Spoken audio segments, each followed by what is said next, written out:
الحمد للہ رب العالمین والصلاة والسلام علی رسولہ الکریم اما بعد فاعوذ باللہ من الشیطان الرجیم بسم اللہ الرحمن الرحیم وعن عمر ابن الشرید عن ابیہ قال كان في وفد ثقيف رجل مجزوم فأرسل إليه النبي صلى الله عليه وسلم إنا قد جايعناك فارجع رواہ مسلم صدق اللہ و صدق رسولہ الکریم۔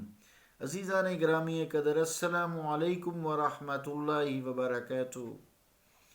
حدیث پاک کا ترجمہ سماعت کیجیے۔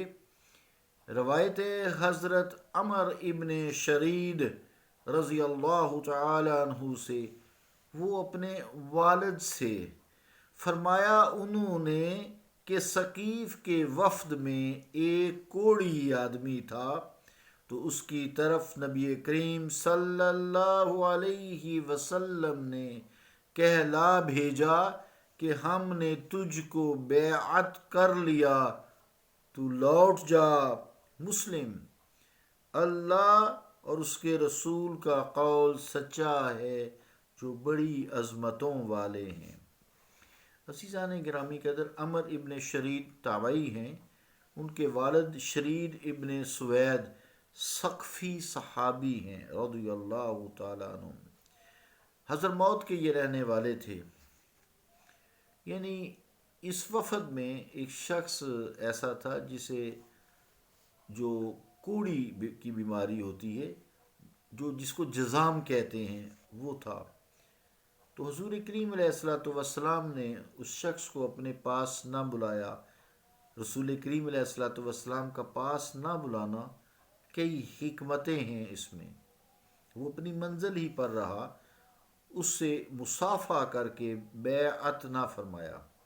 ایک تو اس سے یہ حدیث پتہ چلی کہ بیعت سنت رسول کریم صلی اللہ علیہ وآلہ وسلم ہے۔ دوسرے یہ معلوم ہوا کہ دور سے بھی بیعت ہو جاتی ہے، دور سے ہی، بلکہ زبانی پھر بیعت کی خبر دے دی کہ ہم نے آپ کو بیعت کر لیا ہے۔ تیسرے حضور کریم علیہ الصلوۃ والسلام مردوں کا ہاتھ تھام کر بیعت فرمایا کرتے تھے، لیکن عورت کے پاس نہیں جاتے تھے۔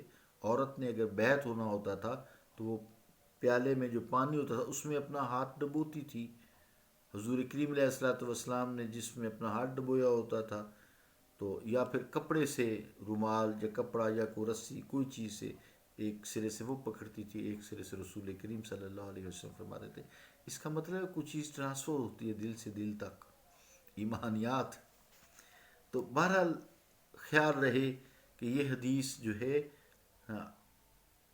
عوام مومنین کو احتیاط کی تعلیم دینے کے لیے ہے، مومنوں کو تعلیم دینے کے لیے ہے، اور حضور انور صلی اللہ علیہ وسلم کا کوڑی کو اپنے ساتھ کھلانا خاص مومنین کو توکل کی تعلیم دینے کے لیے۔ اللہ کی طرف سے ہی بیماری ہوتی ہے، اگر ہونی ہے تو ہو جائے گی جو تمہارے مقدر میں لکھی ہے۔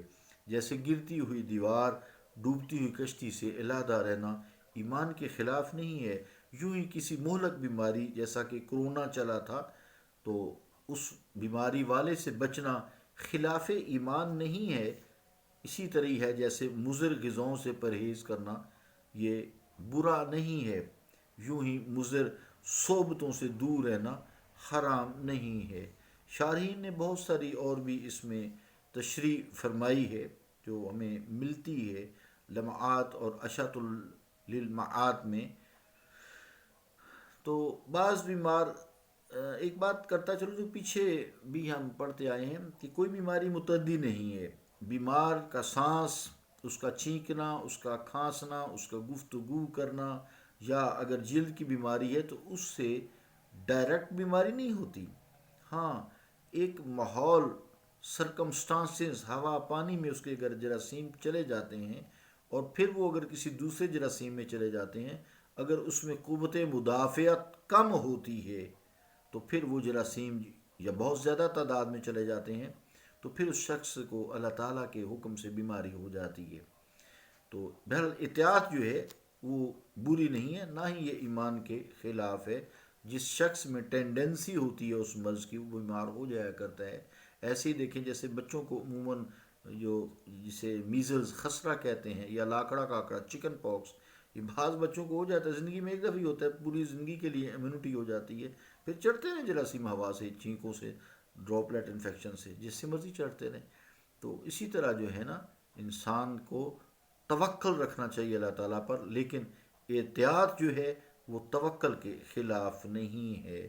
یہ اسی طرح سمجھیں چراغ میں تیل بتی موجود ہو تو وہ دوسرے چراغ سے ٹچ کرتے ہی بھڑک اٹھتا ہے، اس لیے احتیاط بری چیز نہیں ہے۔ اللہ تعالیٰ ہمیں دین کی سمجھ اور عمل کی توفیق عطا فرمائے۔ صلی اللہ تعالی علی رسول خیر خلقہ محمد وعلی آلہ واصحابہ اجمعین برحمتک یا ارحم الراحمین۔